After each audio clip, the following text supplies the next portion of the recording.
دی silent apartment. عارف کو ایک نئی جگہ پر اکیلے رہنا تھا۔ بریک اپ کے بعد وہ سکون چاہتا تھا۔ اسے ایک پرانی عمارت میں اپارٹمنٹ 3B بہت سستا اور اچھا لگا۔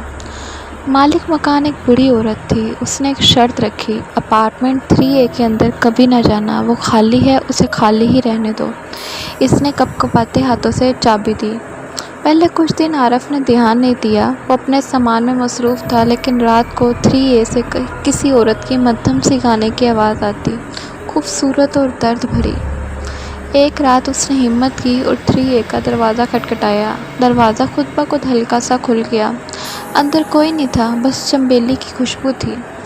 اگلے دنوں میں عارف کو کئی بار ایک لڑکی نظر آئی، لمبے سیاہ بال، سرخ لباس، کھڑکی کے پاس بیٹھی، مگر چہرہ کبھی صاف نظر نہیں آیا۔ جب بھی وہ دھیان سے دیکھتا، وہ غائب ہو جاتی۔ عارف نے مالک مکان سے پوچھا، وہ کانپنے لگی۔ وہ لڑکی 3 سال پہلے مر گئی تھی، کوئی نہیں رہتا وہاں۔ اس رات عارف کو گانے کی آواز اور تیز سنائی دینے لگی۔ وہ سو نہ سکا۔ رات 3:13 پر اس کا دروازہ خود بخود کھل گیا۔ عارف نے اپنا کیمرہ اٹھایا تاکہ اگر کوئی بھوت ہے تو تصویر لے سکے، مگر جیسے ہی اس نے تصویر لی، کیمرے کا لینس خود بخود ٹوٹ گیا۔ اگلے دن وہ پولیس کے پاس گیا۔ جب پولیس والوں کے ساتھ واپس آیا تو 3A کا دروازہ خود بخود زنجیروں سے بند تھا، جیسے برسوں سے کسی نے کھولا ہی نہ ہو۔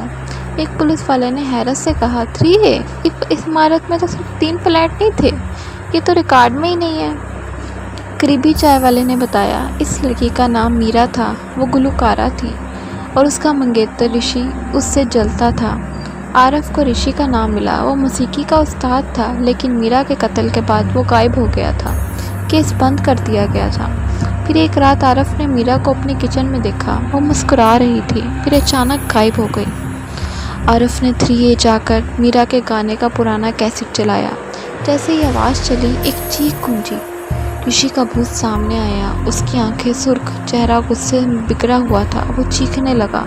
میرا بولی، ڈرو مت، اس نے مجھے قید کر رکھا ہے، لیکن تم مجھے آزاد کر سکتے ہو۔ اس نے ہارمونیم کی طرف اشارہ کیا۔ عارف نے ہارمونیم بجانا شروع کیا۔ میرا گانا گانے لگی۔